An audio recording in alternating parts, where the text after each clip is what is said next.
Selamat berjumpa kembali dalam layanan audio Sahabat Seperjalanan. Hari ini adalah hari Senin 24 Februari 2025. Tema renungan saat teduh kita dengan judul Wajah Seperti Malaikat. Firman Tuhan terambil dalam Kisah Rasul pasal 6 ayat 8 sampai dengan ayat yang ke-15. Saya bacakan beberapa ayat. Dan Stefanus yang penuh dengan karunia dan kuasa mengadakan mujizat dan tanda-tanda di antara orang banyak. Tetapi tampillah beberapa orang dari jemaat yang disebut dengan jemaat Libertini. Anggota-anggota jemaat itu adalah orang-orang dari Kirene dan dari Alexandria. Bersama dengan beberapa orang Yahudi Kilikia dari Asia, orang itu bersoal jawab dengan Stefanus, tetapi mereka tidak sanggup melawan hikmatnya karena roh yang mendorong dia berbicara. Semua orang yang duduk dalam sidang mahkamah agama itu menatap Stefanus, lalu mereka melihat muka Stefanus sama seperti muka seorang malaikat. Mari kita berdoa. Bapa yang di dalam surga, bahwa ada hal yang tidak disukai oleh orang, yaitu berbuat kejahatan, tapi ada sebagian orang tidak suka tatkala orang berbuat kebenaran. Dalam nama Tuhan Yesus kami berdoa, amin. Shalom sahabat seperjalanan yang dikasihi Tuhan. Kalau kita berbicara apa yang bisa menyebabkan seseorang itu mengalami sebuah kecelakaan dalam hidup, ada dua hal. Yang pertama adalah tatkala orang berbuat kejahatan bisa mengalami kecelakaan, rasanya 100% setiap kita masing-masing percaya. Tetapi kalau ada statement ada orang yang mendapatkan kecelakaan justru karena berbuat kebenaran, dan itu terjadi kepada Stefanus. Kita lihat di dalam pasal 6 ayat yang ke-8 sampai dengan ke-15, kemudian diikuti dengan pembelaan Stefanus pada pasal ke-7, lalu itu kemudian pada akhirnya Stefanus dirajam. Kita baca secara teliti dan soksama. Dan Stefanus yang penuh dengan karunia dan kuasa mengadakan mujizat-mujizat dan tanda-tanda di antara orang banyak. Tetapi tampillah beberapa orang dari orang Yahudi yang disebut dengan jemaat Libertini. Anggota-anggota jemaat itu adalah orang-orang dari Kirene dan dari Alexandria. Bersama dengan beberapa orang Yahudi dari Kilikia dan dari Asia. Orang-orang itu bersoal jawab dengan Stefanus. Tetapi mereka tidak sanggup melawan hikmatnya dan roh yang mendorong dia berbicara. Lalu mereka menghasut beberapa orang untuk mengatakan, kami telah mendengar dia mengucapkan kata-kata hujat terhadap Musa dan Allah. Dengan jalan demikian, mereka mengadakan suatu gerakan di antara orang banyak, serta tua-tua dan ahli-ahli Taurat. Mereka menyergap Stefanus, menyeretnya, dan membawanya ke mahkamah agama. Lalu mereka memajukan saksi-saksi palsu yang berkata, orang ini terus-menerus mengucapkan perkataan yang menghina tempat kudus ini dan hukum Taurat. Sebab kami telah mendengar dia mengatakan bahwa Yesus orang Nazaret itu akan merubuhkan tempat ini dan mengubah adat istiadat Yahudi yang diwariskan oleh Musa kepada kita. Semua orang yang duduk dalam sidang mahkamah agama itu menatap Stefanus, lalu mereka melihat muka Stefanus sama seperti muka seorang malaikat. Kembali kepada statement di awal.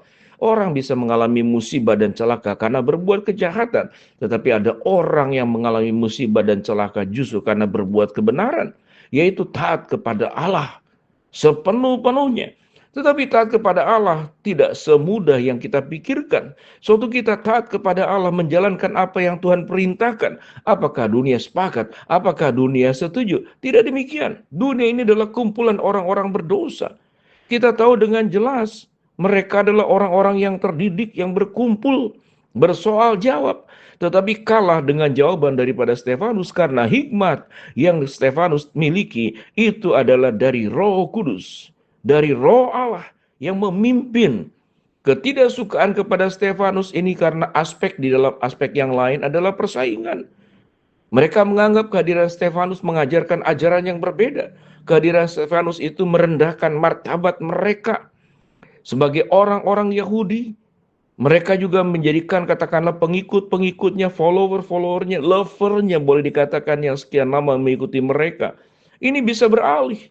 Sama dengan persaingan dalam media sosial. Orang berlomba-lomba untuk mencari lover, mencari follower di dalam media sosial.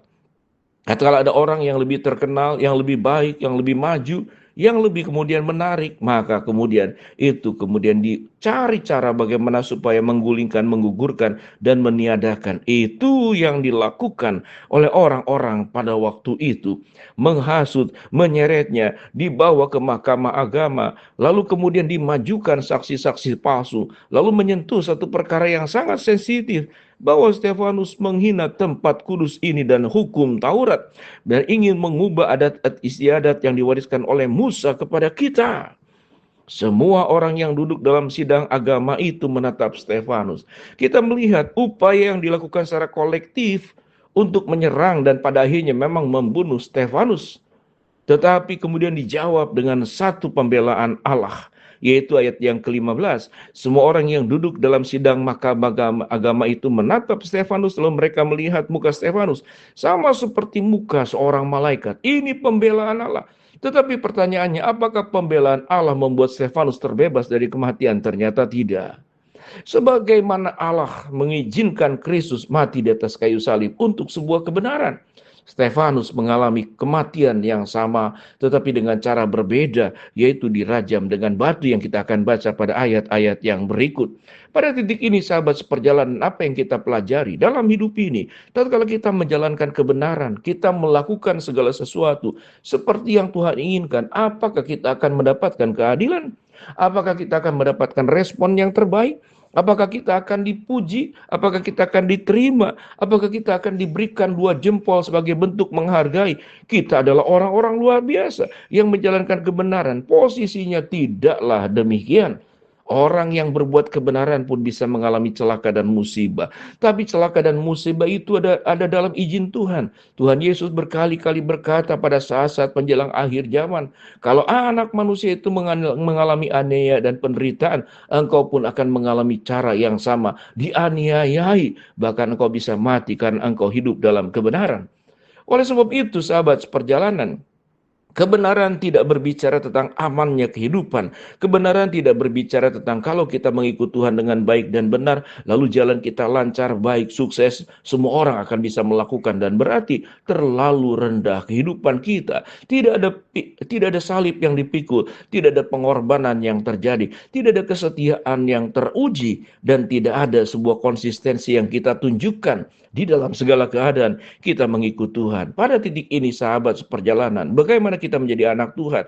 Apakah kita hanya meminta semua hal yang baik yang berasal dari Tuhan? Tetapi apakah kita berjuang untuk hidup dalam kebenaran? Apapun resikonya, apapun akibatnya, kita tempuh sebagaimana Stefanus tidak takut dengan kematian. Stefanus lebih takut kalau dia tidak menjalankan dan taat serta setia kepada Allah. Seakan-akan ini adalah sebuah sikap ideal. Mana mungkin kami adalah manusia lemah, manusia berdosa. Tatkala kita berbicara tentang mana mungkin, artinya kita memberi peluang bahwa kita akan dikalahkan. Kita membuka diri untuk tidak percaya kepada Allah dan mendengarkan suara iblis. Engkau tidak perlu berbuat terlalu baik, sedang-sedang saja. Itulah cara iblis untuk menghancurkan kita. Sebuah pertanyaan pembelaan Allah, yaitu wajah Stefanus itu seperti malaikat. Allah akan membuat kita menjadi seperti malaikat. Malaikat adalah pribadi yang melayani Tuhan dengan setia. Boleh dikatakan kita bisa menjadi malaikat dalam artian tanda kutip. Menjadi orang-orang yang setia menjalankan apa yang Tuhan perintahkan. Sampai kita bertemu dengan Bapa. Wajahmu bisa seperti malaikat. Itu yang juga terjadi kepada Stefanus. Kita berdoa. Bapa dalam surga, terima kasih buat kebenaran firman yang sudah kami pelajari. Hamba berdoa buat sahabat seperjalanan yang sakit, Tuhan jamah sembuhkan. Sahabat seperjalanan yang sedang menghadapi masalah, Tuhan bukakan jalan. Sahabat seperjalanan yang sedang berdoa mengharapkan sesuatu, Tuhan akan kabulkan sesuai dengan waktu rencana Tuhan yang terbaik. Dalam nama Tuhan Yesus kami berdoa. Amin.